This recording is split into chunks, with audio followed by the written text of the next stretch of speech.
Hello guys, कैसे हो आप सब। होप सो आप सब ठीक ही होंगे। तो आज हम एक्सरसाइज 1.3 का question number third prove that following are irrationals का सेकंड पार्ट करने जा रहे हैं, जिसमें आपको 7√5 को इरेशनल प्रूव करना है। Clear. Prove that the following are irrational, जिसमें आपको 7√5 को क्या प्रूव करना है, इरेशनल। पर प्लीज़ मेरे चैनल को लाइक और सब्सक्राइब ज़रूर कीजिएगा। अगर आपको समझ आ रहा है थोड़ा बहुत कुछ भी, तो प्लीज़ लाइक और सब्सक्राइब ज़रूर कीजिएगा। Thank you. देखो अब क्वेश्चन कैसे करना है। 7√5 है, ठीक है। करना हमने वैसे ही है जैसे हम कर रहे थे, जैसे पिछला क्वेश्चन किया था हमने, वैसे सेम एज इट इज़ वैसा का वैसा ही है। ये बहुत सिंपल है। आपको 7√5 को इरेशनल प्रूव करना है। तो हम मान लेंगे let us suppose that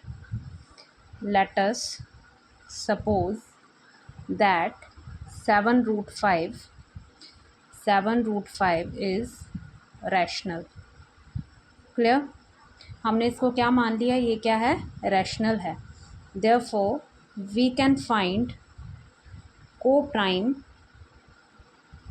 integers a and b such that 7√5 को आप किसके इक्वल ले लोगे, a/b के। जैसे हमने पिछले क्वेश्चन में किया था। पिछले क्वेश्चन में मैंने आपको अच्छे से डिस्क्राइब किया हुआ है कि कैसे कैसे करना है, ठीक है। अभी सिंपल है, जो नंबर होता है आपने उसको किसके इक्वल ले लेना है, a/b के। क्लियर। को प्राइम भी आपको पता है क्या होते हैं, जो मतलब 1 को छोड़ के और कुछ भी कॉमन नहीं होना चाहिए, है ना, और कोई भी फैक्टर नहीं होना चाहिए, उसको हम क्या बोलते हैं, को प्राइम बोलते हैं। क्लियर जी। तो a/b आ गया आपका। फिर देन अब आपने इसको क्या कर लेना है, कैलकुलेट कर लेना है। क्रॉस मल्टीप्लाई करो, 7√5b is equal to a आ जाएगा। √5 यहाँ से किसके इक्वल आ जाएगा, √5 की वैल्यू कितनी आ जाएगी, a/7b। क्लियर। अब देखो, अब ये चीज़ आ गई। Then for √5 is equal to a और b क्या है, इंटीजर्स हैं। a भी आपका क्या है, इंटीजर है। 7 मल्टीप्लाई b भी क्या है, आपका इंटीजर है। तो which is equal to integer upon 7 को इंटीजर से मल्टीप्लाई करोगे तो वो भी क्या आएगा, आपका इंटीजर आएगा, ठीक है। इंटीजर को इंटीजर से डिवाइड करोगे तो क्या आएगा, इंटीजर ही आएगा। और इंटीजर अपॉन इंटीजर किसके इक्वल होता है, r/s के, है ना।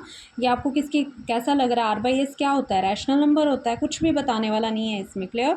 बहुत सिंपल है। तो √5 किसके इक्वल आ गया, आपके रैशनल नंबर के इक्वल आ गया। क्लियर। जबकि हमने सपोज किया था कि 7√5 जो है, हमने प्रूफ करना है कि 7√5 आपका क्या है, इरेशनल है। जबकि हमारा प्रूफ हो रहा है ये क्या है, रैशनल है। तो ये हमारी स्टेटमेंट क्या होगी, कंट्राडिक्ट होगी। क्लियर। ये हमारी स्टेटमेंट क्या होगी, कंट्राडिक्ट। तो क्या लिखोगे, विच कंट्राडिक्ट्स द स्टेटमेंट दैट, ठीक है, that √5 is irrational,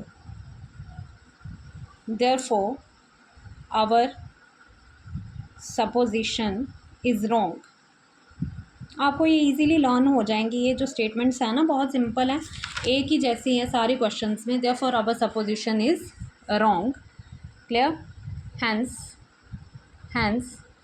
7√5 is irrational number। Clear. अब इसी के साथ हम सेकंड क्वेश्चन करने जा रहे हैं। इसका थर्ड पार्ट जो है 6 + √2। क्लियर। ये भी वैसे का वैसे ही है। आपने सिर्फ किस नंबर पे कंसंट्रेट करना है, रूट वाले नंबर पे। वैसे का वैसे ही करना है, सेम एज इट इज चिपका देना। आपने क्या लिखना है, लेटस, आपको इसको क्या प्रूफ करना है, इरेशनल प्रूफ करना है। ये एनसीईआरटी के क्वेश्चंस करवा रही हूँ मैं आपको। Clear. Let's suppose that 6 + √2 is, क्या सपोज करना है इसको, रैशनल। प्रूव हमें क्या करना है, इरेशनल। मान के हम क्या चलेंगे कि ये क्या है, रैशनल है। वी कैन फाइंड, अब तो आपको लर्न भी हो गया होगा, वी कैन फाइंड को प्राइम इंटीजर्स, है ना। ये स्टेटमेंट बहुत ईजी है, लर्न होगी।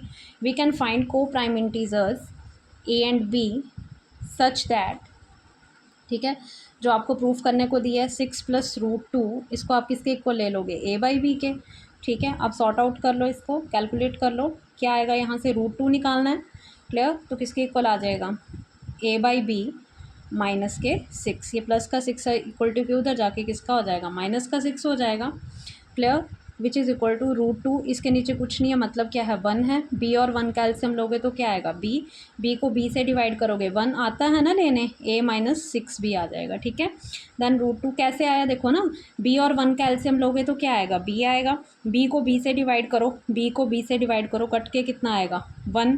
इस 1 को आप a से मल्टीप्लाई करोगे तो क्या आएगा a। 1 को b से डिवाइड करो तो क्या आ रहा है b आ रहा है। b को 6 से मल्टीप्लाई करोगे तो क्या आएगा 6b अपॉन बी, ठीक है। अब ए भी आपका क्या सेम पिछले क्वेश्चन की तरह ए आपका क्या है इंटीज़र है -6, बी भी क्या है आपका इंटीज़र है, अपॉन बी भी क्या है इंटीज़र, ठीक है। Therefore √2 is equal to integer, -6 को इंटीज़र से मल्टीप्लाई करोगे तो क्या आएगा इंटीज़र आएगा अपॉन इंटीज़र, क्लियर।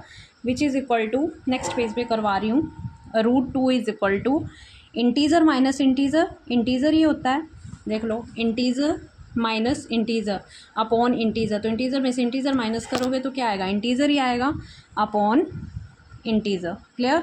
तो इंटीज़र अपॉन इंटीज़र किसके इक्वल होता है r/s के, तो ये किसके इक्वल हो गया रैशनल नंबर के, क्लियर। यहाँ से प्रूफ हो गया कि √2 क्या है आपका रैशनल है, जबकि हम इसको मान के क्या चले हैं 6 + √2 क्या है आपका इर्रेशनल प्रूफ करना। आपको 6 + √2 को क्या प्रूफ करना है इर्रेशनल, लेकिन आपका प्रूफ क्या हो रहा है रैशनल, तो क्या लिख दो कंट्राडिक्ट हो गया। This contradicts the fact, this contradicts the fact that, clear, this contradicts the fact that क्या आएगा आगे √2 is irrational number, clear।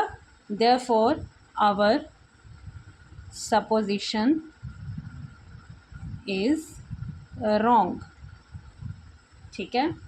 hence 6 + √2 is irrational number, clear. बहुत इजी क्वेश्चन है, आज मैंने थोड़े ये कटिंग आपको समझ आ रहा होगा, CONTRADICTS कॉन्ट्राडिक्ट्स, ठीक है। तो ये सिंपल से क्वेश्चन थे आपके दो, क्वेश्चन नंबर 3 का सेकंड और क्वेश्चन नंबर 3 का आपका ये थर्ड पार्ट है, ठीक है। बहुत इजी है ये क्वेश्चन, ठीक है, और आपसे हो भी जाएंगे, क्लियर। Thank you.